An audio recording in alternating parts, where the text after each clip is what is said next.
বর্তমান সরকার মাননীয় প্রধানমন্ত্রী জনাব তারেক রহমান নির্বাচনী ইশতেহারে অবাধ তথ্য প্রবাহ সম্পর্কিত বিষয়গুলো বলেছিলেন। তার মধ্যে মত প্রকাশের স্বাধীনতা, ডিজিটাল তথ্য প্রযুক্তি, গণমাধ্যমের স্বাধীনতা, রাষ্ট্রীয় কার্যক্রমের স্বচ্ছতা, উন্নয়নের উন্মুক্ত তথ্য, এই বিষয়গুলো কিন্তু তিনি আমাদের ইশতেহারে তিনি দিয়েছিলেন। এবং আপনারা উপলব্ধি করতে পারছেন যে বর্তমান সরকার দীর্ঘ দিনের জঞ্জাল দূর করে অতি অল্প সময়ে আপনাদের বিভিন্ন সমালোচনা আলোচনার মুখেও এখন পর্যন্ত অনড় আছে এবং আপনাদের বিভিন্ন সমালোচনার মুখেও কিন্তু বিচ্যুত হয় নাই।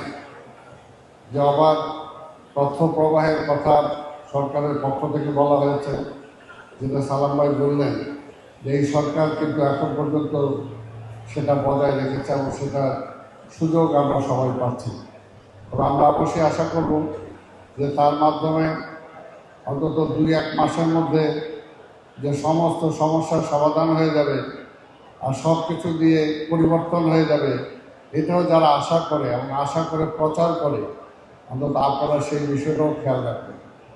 কারণ দীর্ঘদিনে এই জঞ্জাল দূর করে একটা স্বাভাবিক ধারায় ফিরে আসতে 1-2 বছর অন্তত সময় এমনি দরকার।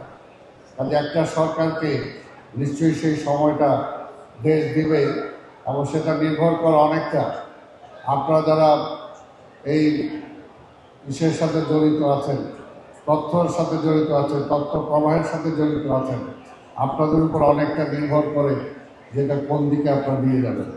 তা আমি সেই দিকে না যেয়ে আপনাদের শুধু এটা বলবো যে কেবল টিভি ব্রডকাস্ট সেবা হতে হবে মানসম্মত এবং কোয়ালিটি সার্ভিস নিশ্চিত করতে হবে।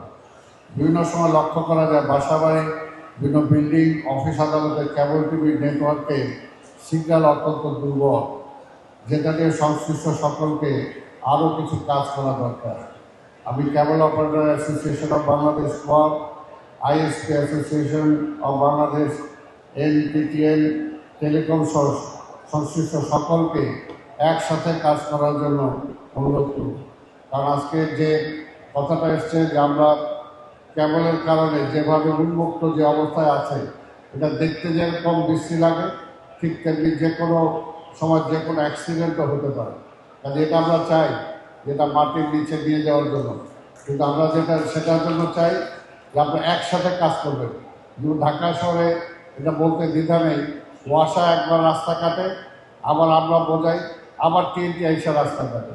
ঠিক আপনাদের বেলাও যাতে এইরকম না হয়, আমরা যেটা চাই একসাথে আপনারা সেই বিষয়টা করবেন। এবং মাননীয় মন্ত্রী এখানে উপস্থিত আছেন, আমরা যেটা চাই যে টেলিকমিউনিকেশন যেটা আছে সেটাও যদি আপনাদের সাথে সম্পৃক্ত হয় তাহলে কিন্তু এটা আরও ভালো হয়।